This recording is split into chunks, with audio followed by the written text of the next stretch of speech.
तो तेजस्वी यादव राजद के कार्यकारी अध्यक्ष हो गए तो चिराग पासवान भी परिवारवाद पर प्रवचन देने लगे। राष्ट्रीय जनता दल और बिहार की राजनीति में कल एक बड़ा उलटफेर देखने को मिला जब राजद सुप्रीमो लालू प्रसाद यादव ने सर्वसम्मति से अपने बेटे तेजस्वी यादव को राष्ट्रीय जनता दल का कार्यकारी राष्ट्रीय अध्यक्ष बना दिया।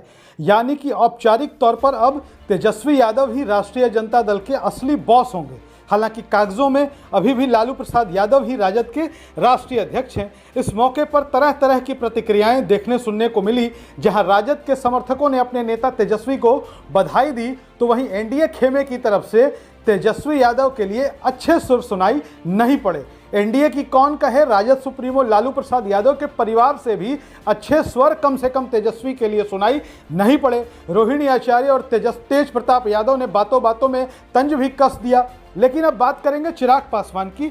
चिराग पासवान ने तेजस्वी यादव के कार्यकारी अध्यक्ष बनने पर कहा कि राजद ने यह साबित कर दिया है कि वो सिर्फ एक परिवार तक सीमित पार्टी है। तो अच्छी बात कही चिराग पासवान जी ने। राजद एक परिवार तक सीमित पार्टी है और उनकी पार्टी लोक जनशक्ति पार्टी रामविलास क्या है।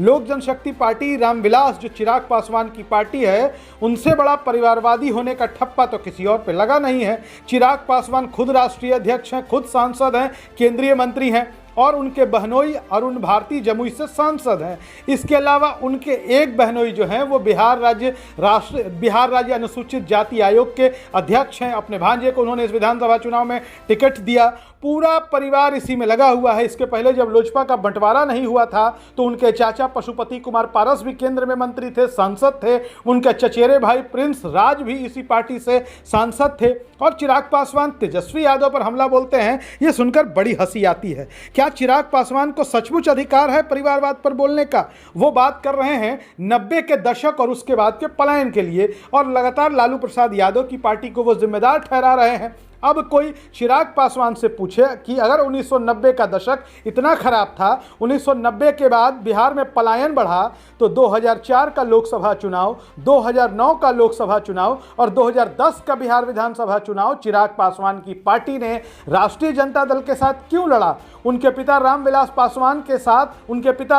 पासवान लगातार राजद के साथ गठबंधन क्यों करते रहे? जब 2009 के लोकसभा चुनाव में रामविलास पासवान अपनी सीट हाजीपुर हार गए तो उसके बाद उसी राजद ने रामविलास पासवान को राज्यसभा भेजा, जिस राजद पर वो पलायन और 90 के दौर का आरोप चिराग पासवान लगा रहे हैं। तेजस्वी को कोसने से पहले चिराग पासवान को अपने अंदर झांक कर देख लेना चाहिए। इसके बाद चिराग पासवान कहते हैं कि तेजस्वी यादव को अपने हार की जिम्मेदारी लेनी चाहिए थी, हार पर मंथन करना चाहिए था, लेकिन हार के बाद वो कार्यकारी अध्यक्ष बन गए। अब चिराग पासवान को कौन बताए कि चिराग जी आप भी तो 2020 का विधानसभा चुनाव अकेले लड़े थे और महज एक सीट आपको आई थी। क्या उसके बाद आप अपनी पार्टी के राष्ट्रीय अध्यक्ष नहीं बने? आपकी पार्टी के बारे में बात कर ले तो 2010 के विधानसभा चुनाव में लोजपा की करारी हार हुई थी। 2009 के लोकसभा चुनाव में यह स्थिति हुई कि आपके पिता रामविलास पासवान अपनी पारिवारिक सीट हाजीपुर हार गए और क्या वो हारने के बाद लोजपा के राष्ट्रीय अध्यक्ष नहीं बने रहे? और आपकी पार्टी के साथ हो तो बहुत बढ़िया और तेजस्वी यादव कार्यकारी अध्यक्ष बन गए तो खराब हो गए। दोनों बातें एक साथ नहीं चल सकती। दरअसल चिराग पासवान बोलते बोलते जो भी बोल गए वो उन पर खुद ही लागू होता है और चिराग पासवान की आलोचना इस वजह से हो रही है।